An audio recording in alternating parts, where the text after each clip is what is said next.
With the WINN FM News, I am Yulana Weeks. Locally, the long-awaited Creative Arts Center in St. Kitts to begin in 2025. Roger Williams suggests regional economic diversification to combat the effects of tariffs and the trade war. Dr. Terence Drew honors the contributions and legacy of residents of Constituency 8, St. Kitts. The details and more straight ahead. Creatives in St. Kitts and Nevis will soon have a place to call home, particularly the best home in the hemisphere. During an update to the nation on April 9, 2025, Minister of the Creative Economy Samal Duggins told an In Focus audience that the construction journey is in its final stages. The contractor is now going to the final stages of solidifying the contract. Once that contract is signed, they get straight to construction. The plan presented over a year and a half ago also suggested that the facility would be a multi-storied edifice in the shape of a wave, nestled on the hillside of Connery, Half Moon Hills. On Monday, October 23, 2023, stakeholders, particularly creatives, gathered at the Kuna Conference Room for the Creative Arts Consultation and Mixer. It provided a platform for the creative community to come together to share their visions, expertise, and insights on the project. Robari Teen Webb, director of the Creative Economy, confirmed that the masterpiece that will be built is truly the desire of the stakeholders themselves. The department and also our, stakeholders were instrumental in terms of that development. So it wasn't just, the investor coming or the developer coming and said, this is what we want to present, but we were the ones who told them this is what we need. And so I want to add that we were very instrumental in terms of the development of what we would call the Creative Arts Center. The project developers are Dr. Cyrus Motvessel, a lawyer, and Mr. Abbas Fahim, an engineer in Dubai. Both attained a St. Kitts and Nevis passport under the Citizenship by Investment program. Duggins anticipates a promising future for the creative industry and the country with the Creative Arts Center. Given the current fallout that has occurred due to the reintroduction of tariffs globally, what suggestions do you have for Caribbean governments interested in limiting the fallout from this uncertainty on their labor markets? The question was asked of the panelists at the World Bank's April 8 webinar. Bringing a strong youth voice to the discussion, Mr. Roger Williams, a native of St. Kitts and Nevis, expressed that it's high time that Caribbean governments and organizations prioritize economic diversification seriously. For international organizations, I'd say to continue to advocate and agitate Caribbean governments.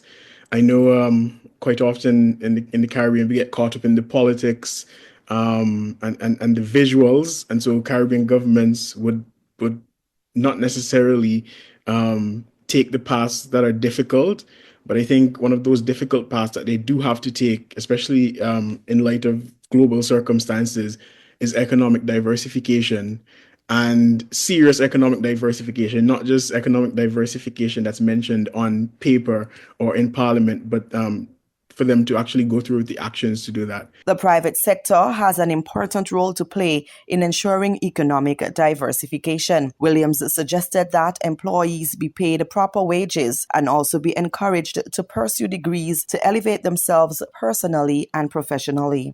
In terms of the private sector, I'd say that part of corporate social responsibility is also to ensure that your workers have decent wages. So it's not just to pay minimum wage, because that's the legal thing, but as a responsible player in the private sector, you should also probably ensure that your workers are making a living wage. And of course, the private sector has the opportunity to ensure that their workers are educated and upskilled, encourage them to get degrees. There might be initiatives that if you return and stay with us for 10 years, 15 years, we'll fund half of your education.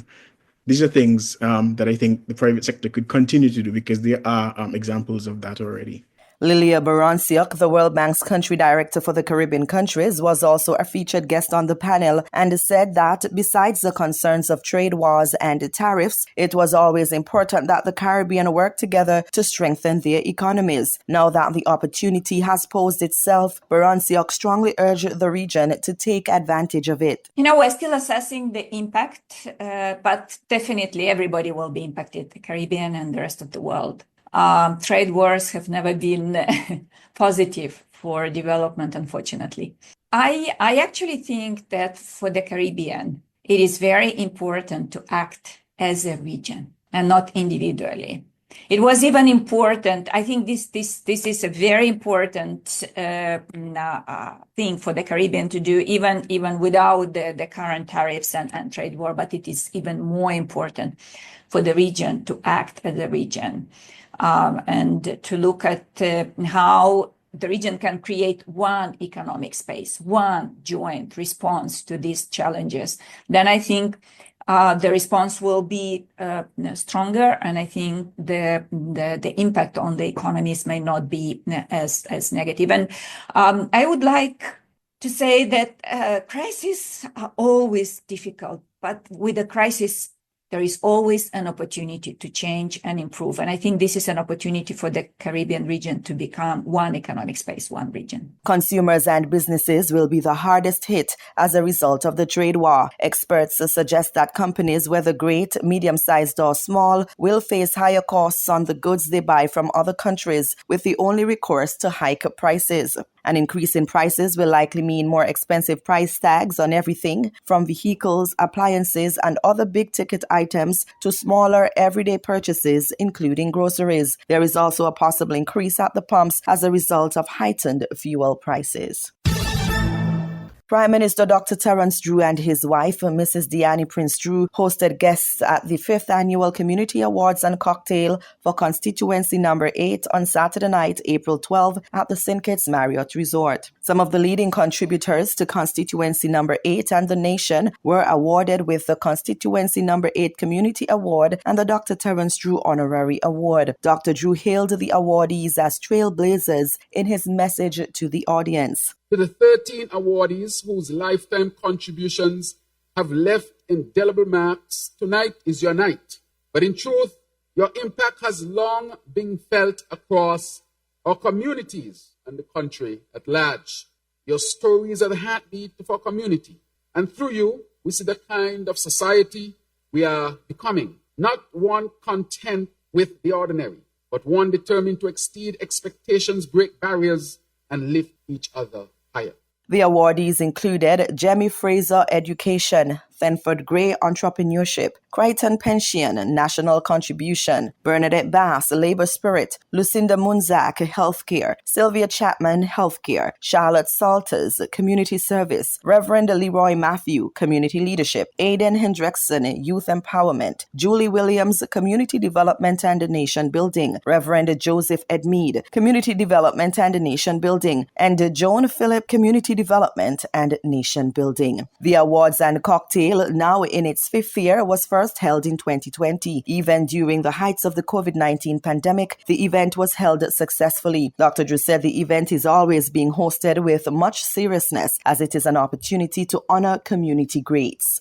Constituency Number 8 Community Award started about 5 years ago. If you count back, it will be about 2020. And from what I can remember, I don't think we skipped a year. Even during the COVID years, I think there was space when we recognize the people from our community. This is how serious we take this recognition because, of course, as my grandmother used to say, let us give people their flowers before they are gone. So this 5th time, we are assembling to honor the best among us in constituency number 8 and in our communities. But each year, it feels more profound. Each year, we do not just recognize achievement, we reaffirm our vision for the kind of country we are building, one where greatness is nurtured at the grassroots, where progress is people-centered, and where leadership begins in the community. Meanwhile, the Prime Minister of St. Kitts and Nevis and the leader of the St. Kitts and Nevis Labour Party emphasized that the contributions of the awardees over the years aligns with the Federation's journey to a sustainable island state. Regionally, there is increasing concern about the absence of parental supervision when teenagers access online platforms. The Center for the Investigation of Sexual Offences and Child Abuse, CISOCA, is reporting that a significant number of sexual crimes now originate online. Shamila Pullen reports. The Jamaica Constabulary Force reports that 22% of offense cases begin with online interactions. This poses a serious risk as online predators frequently target vulnerable teenagers. I believe that most of the users are not thinking beyond what it is that they are intending it to be used for. So, for example, persons will go on to share their lives. More and more we see people want us to see what's happening with them. People want to put themselves out there, especially if they think they have a skill or a talent. So people come and dance, you know, they'll share ideas. They have a lot of followings. It is also income generating for a number of persons. So they go on with that intention. But as I indicated before, there are perpetrators lurking out there who are looking for an opportunity to weasel people out of their money. Speaking on the Force for Good podcast, tackling sexual crimes by the Jamaica Constabulary Force, head of SISOCA, Superintendent Karen Bailey, pointed to a rising trend on two major social media platforms, TikTok and Instagram. She explains that while many users go on these platforms to earn money, sometimes it goes further as predators also use these spaces to target vulnerable individuals. There are perpetrators lurking out there who are looking for an opportunity to weasel people out of their money sometimes. But as it relates to from a SISOCA perspective, they are targeting these persons for sexual exploits. So when a person posts a video or posts videos about their lives, there's someone looking on to look at physical features that may appeal to them. You know, they understand how they operate and where to target. And so the more they post, the more they share, they're opening up themselves and their lives to perpetrators out there. Superintendent Bailey calls on parents and guardians to pay closer attention to children and teens using social media platforms. If you monitor your children, we've had reports where persons ask inappropriate questions. It's not just about the game anymore. So if it's not being monitored properly, you find that your child may be out there sharing personal information about your family that you would not expect them to do because you're thinking that they're actually in a game. But the actual monitoring and utilizing the instrument for parental control is good for all ages once they are children. That will help us preventing some of the perpetrators from getting to them. Shamela Pullen, TVJ News. Trade Minister Honorable E.P. Chent Green continues to call for decisive regional action in the face of rising global trade tensions. His comments come in the wake of the move by the Trump administration in the United States to impose a 10% baseline tariff on all goods entering the United States, though higher reciprocal tariffs have been paused for 90 days. Minister Green made his latest comments on the issue during the Brown & Brown show on Point FM on Saturday. Our Teresa Goodwin recaps his comments. The trade minister says the U.S. president's tariff policies override all previous agreements. He insists that CARICOM leaders need to engage directly with the President Donald Trump's administration to seek special consideration for goods destined for the Caribbean. We have to consider, CARICOM single market economy is our construct. We have trade agreements with North America, we have trade agreements, EPA with Europe, with the UK. We have all these agreements. President Donald Trump has announced a 10% baseline tariff on goods imported into the United States. While the 10% baseline tariffs remain in effect for all countries, the U.S. president has since declared a 3-month pause on all reciprocal tariffs. This is in the case except for those targeting China, which now faces a steep 145% import tax on its goods entering the U.S. market. Minister Green is urging the business community and other stakeholders to collaborate with the government to explore alternative ways to source goods. We should not simply wait for 90 days to see what happens. Within 90 days, we should have already identified alternative sources and can tell the Antigua Barbuda consumer, this is what we're doing. And I say we because, again, there's the notion that it's government. It's not a government issue alone by itself. The minister notes the region had already begun proactively responding to such challenges through the implementation of CARICOM's 25 by 2025 initiative. This aims to reduce the region's food import bill by 25% by this year through increased regional production and trade.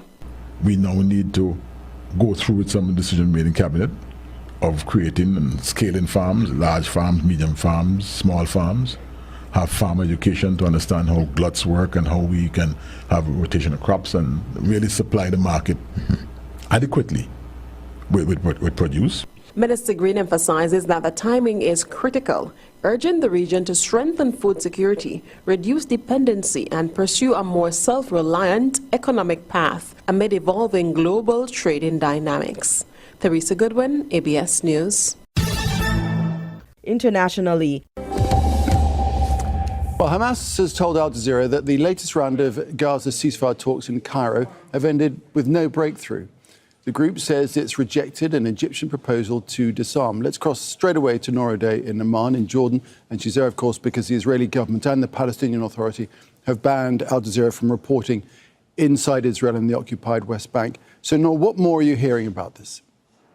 Well, Nick, what we know is that what was proposed is a 45-day temporary ceasefire where Hamas would have to give up 11 living captives in exchange for food and humanitarian assistance. Israel does not want to withdraw from the areas that it has now controls in the Gaza Strip. Let's remind our viewers, Israel is now in control physically of about half of the Gaza Strip and has displaced Palestinians to less than a third of the territory's total area. Now, what was really surprising is to hear Hamas openly talking about Egypt making it very clear that there would be no discussion of an end to the war without Hamas and the other armed groups disarming.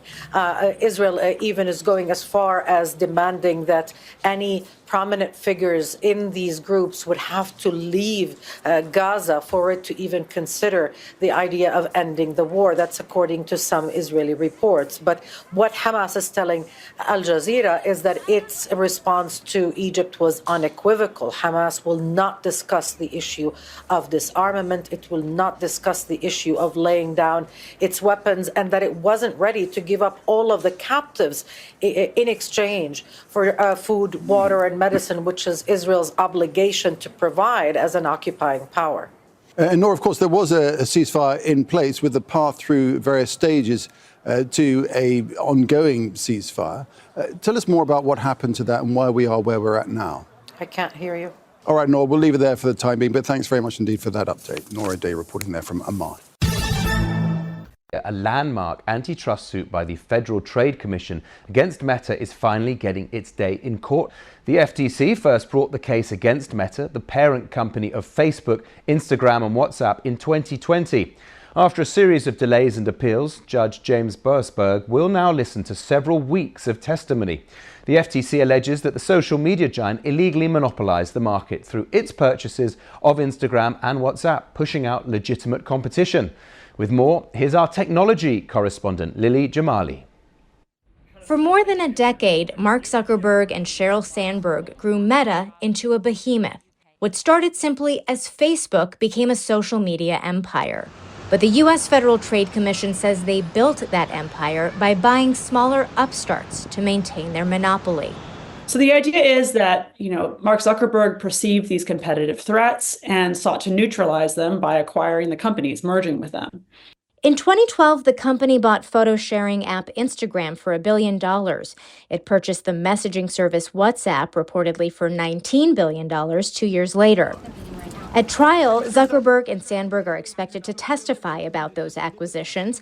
If Meta is found in violation of antitrust laws, Instagram could end up being spun off from Facebook's parent company. And you might see competition between those two companies, and that might be good for consumers. In a statement to the BBC, the company said the FTC's lawsuit against Meta defies reality, adding, "The evidence at trial will show what every 17-year-old in the world knows. Instagram, Facebook, and WhatsApp compete with Chinese-owned TikTok, YouTube, X, iMessage, and many others." The FTC filed its antitrust case against Meta during the first Trump administration. Now, ahead of the trial, the once frosty relationship between Zuckerberg and Trump has thawed. Zuckerberg has lobbied Trump to drop the FTC case, according to the Wall Street Journal, a report Meta didn't deny when approached by the BBC. This is something that in any prior administration, Democrat or Republican, would have been front page news for days. But now it's happening out in the open. FTC Commissioners Alvaro Bedoya and Rebecca Kelly Slaughter, both Democrats, were fired by Trump last month. As they sue to get their jobs back, they say Trump's push to remove them sent a message to those who remain on the commission. So if they don't want to do a favor for his political allies, they're on the chopping block as well. If the president told the FTC to drop the Meta lawsuit, its current chair, appointed by Trump, has said he would, quote, obey lawful orders. Lily Jamali, BBC News, San Francisco.